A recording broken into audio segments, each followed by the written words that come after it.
Welcome to In the Box Seat. I'm Ray Fewings, and on our program this week we'll have Rob Harness, who is the trainer of Dark Duo, currently South Australia's dominant greyhound, and we'll be talking to him in our program, so stay tuned.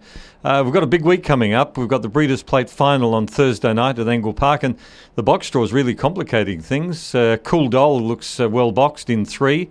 I like a bit of a roughie in Set the Drag, who was very lightly raced, most inexperienced, but really promising greyhound, and he's drawn nicely out in the pink.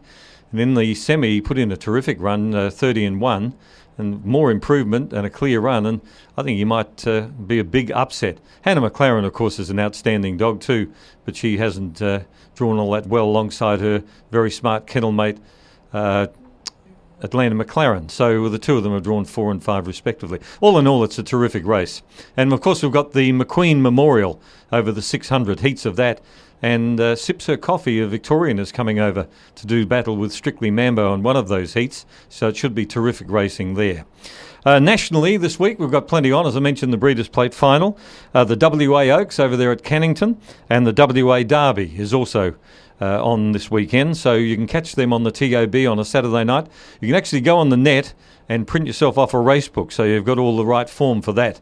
So if you want to concentrate on backing a winner at Cannington of a Saturday night late in the evening, make sure you get yourself a form guide for that. Now, Angle Park this week, the Honeys have been busy, and for Wednesday they say Star Pick is the winner there, race 6, number 4. It's a former Victorian. It's only had the 2 runs for Christine Smith and is very, very promising. It's won them both, and the way it's going, it certainly is going to be very, very hard to beat in Wednesday company. The other one they like is Bandana Lad, race 9, number 7. Now, he's a bit risky at the start, Bandana Lad, but there's absolutely no doubting his ability. He's a strong dog. Missed the kick last start and ran home well for second. Prior to that, he actually jumped and was a clear-cut winner. Now, the Honeys on Thursday night suggest race 4, number 1, Dynamo. I agree with them on that one. Dynamo is bursting to win. Always runs around about the 30-1, 30-2, and the Honeys think Dynamo is a good thing. Race 4, number 1. Their first 4 for that race is 2, 1, 5, and 7. And the Honeys' other pick for Thursday night is race 6, number 5, Strictly Mambo. That's in the McQueen Memorial over 600. He's got this Victorian to beat, Sips Her Coffee, which looks pretty promising as well. But as we know, Strictly Mambo is a marvellous greyhound, very honest, very consistent, and he'll run a very good 600. The first 4 they suggest in race 11 is 1, 3, 7 and 5. Now don't forget, Gawler have got the Port Pirie Twilight meeting on Sunday. Always a good meeting there. As far as dogs to watch, I've got a couple picked out for Wednesday, and they're going to be good odds. No more even money favourites. These will both be juicy odds, 4, 5, 6 to 1 dogs. Race 2, number 4, Arvo's Pearl. Absolutely bursting to win a race, Arvo's Pearl. Went 30-46 here on Thursday night when running into a nice third. Drops to Wednesday company. There's a bit of improvement in this bitch, and I suggest you watch out for her if she ever gets to the 600. Her mother was a very good stayer, and I think she'll show up as a middle distance dog too. And the other one I've picked out is a dog hasn't won for ages. I can't remember last time it won, but race 5, number 2, Only Jess. It is scraping the bottom as far as the class is concerned. It's been running in good company, slow early, finishes on. But on Wednesday, it struck a very, very weak race. And to be honest, if it can't win it, then I wonder whether it will win another race. I've also got a couple for Thursday night. Race 2, number 1, Alan Radnor. He's improved a lot lately. Good early speed. He's getting stronger. And the other one is Dynamo, of course. We'll have Rob Harness in a moment, our special guest, the trainer of Dark Duo on In the Box Seat. As promised, our guest on In the Box Seat is Rob Harness, the trainer of the current star of greyhound racing in South Australia in Dark Duo. Welcome to In the Box Seat, Rob. Thank you, Ray. He's been a marvellous purchase for you, hasn't he? I mean, he's been absolutely dominant in South Australian races, and we thought it might be a good time to ask you what your plans are for the future for Dark Duo. There's a Group 3 race on May the 19th called the Dawson. It's 50,000 the winner, so that's at Sandown, so I'm tempted to look at that at the moment. He's got a very good record in Victoria at both distances, the sprint and the middle distance. Are you going to keep him to the sprints over there, or would you stretch him out to the 595s? Yeah, well, if it's not broken, don't try and fix it. He's sprinting beautifully, so we'll leave it at that. It's a marvellous type of a greyhound, very, very masculine, very strong, and that's the way he races too. Looks a determined dog. He's a beauty, Ray. He's a dead set beauty. Beautiful dog in the kennel, big 38 kilo dog. You know, got some funny traits, but haven't they all? But no, he's a ripper.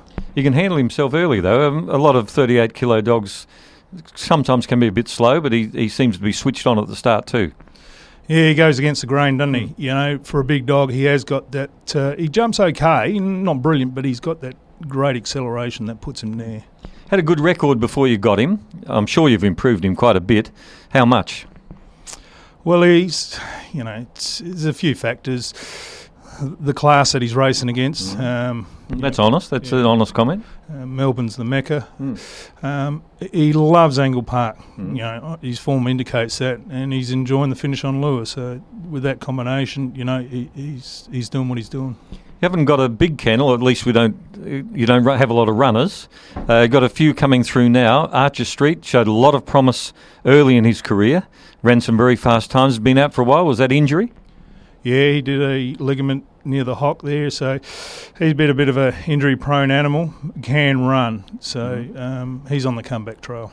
And I like a couple of the pups you put through the maidens in the last few weeks. Fancy Feathers and Fahrenheit Fancy, I think it is. They're very promising young bitches. They are. They're exciting propositions. You know, you always I do like starting out with them untouched, and you know their progress has been really good, and you'd think there's still lots of improvement in them.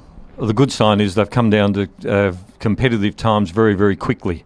A lot of maidens, of course, take a while to get down to the low 30s, but they've already shown that they've got the ability. And I may be wrong on this, but they look to me as though with a bit of racing, the last 50, they'll both get a bit stronger as well. Yeah, well, Fahrenheit Fancy broke 13 on the run home, start 4, so that's a good indicator. And Fancy Feathers only had 2 goes over the 500. And she's coming home about 13.2, but she's on the up too. She's got probably more improvement in her than Fahrenheit Fancy. Yeah. Good thing they've got tons of pace, and they seem to make their own luck as well. Any other young ones coming through the system? I always got some young ones there, but it's just a work in progress. Point 2 Over's going really well at the moment, and Random Test is on the comeback trail. Yeah, well, Point 2 Over, of course, was absolutely brilliant last Thursday, and it was a well-deserved win because he's been absolutely luckless. He's just one of those dogs, isn't he? Well, with the box draw as well as luck in running. Exactly. You know, a lot of it comes down to the box draw in the first turn, and with him, he's been there both times, but you know, he's gone the other way. So, but the other night, everything went right for him. His previous 2 runs, he was running home in 12.70, so the indicators were there. He just needed a bit of luck early, and he got it. So, you know, he's going well. We'll finish up with a question. When Dark Duo goes to Melbourne, would you consider taking Point 2 Over as well? Because he's certainly make a mess of a low-grade race over there. Yeah, definitely.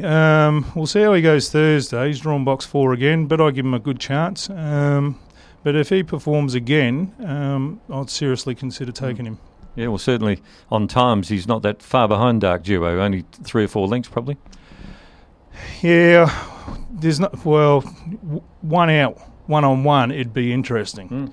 I mean, Dark Duo went 29.80 last Monday, and Point 2 Over went 29.73. You know, they're both good run home dogs. So yeah, they're both great dogs to have in the kennel. Full stop. Well, I'd say you're having a pretty good time of it at the moment, and with all justification, looking forward to the next few months. Yeah, you just take it one run at a time, though. You don't really get too far ahead in this sport because there's more downs than ups. But you just, while the iron's hot, you keep going with it. All right, thank you very much for joining us on In the Box Seat. Rob Harness today, the trainer of Dark Duo and Point 2 Over and lots of others as well. A kennel absolutely worth following. That's just about it. The Honeys reckon that Narimba Sapphire is the winner of the Breeders' Plate, so we'll finish up with that. The Honeys tip for Thursday night, Narimba Sapphire to win what is one of the most even Breeders' Plates finals we've seen.